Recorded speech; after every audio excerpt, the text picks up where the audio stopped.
Hello, welcome to my food channel Food Hour. Today we will make chanay ka salan, and for that we will need 25 to 30 pieces garlic, 1 ginger slice and 2 onion sliced and half tomato.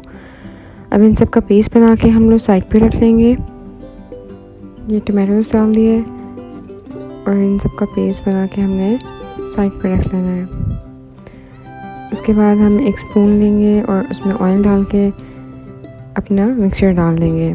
अब इस mixture को पकाना है for 30 minutes. 30 minutes के बाद ये ऐसा होगा। जब ये ऐसा हो जाएगा तो हम इसके अंदर अपनी चिकन डाल देंगे।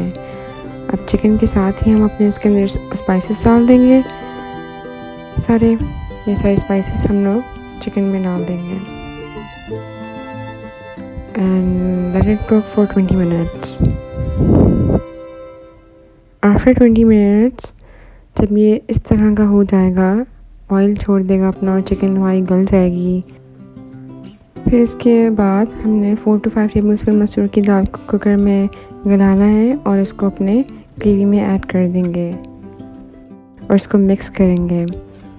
इसमें टेस्ट बहुत मज़े का आता है। ये ढाबा स्टाइल बन जाती है, बहुत मज़े का आता है इसका टेस्ट। और इसके अंदर फिर हम अपने चिकपीस डाल देंगे। 1.5 ग्लास हमने इसके अंदर चने डाल दिए। इसको मिक्स करेंगे, ऊपर से कसूरी मेथी को स्प्रिंकल करेंगे and it's ready to serve. It's very tasty and delicious recipe, so you guys must try it. Thank you.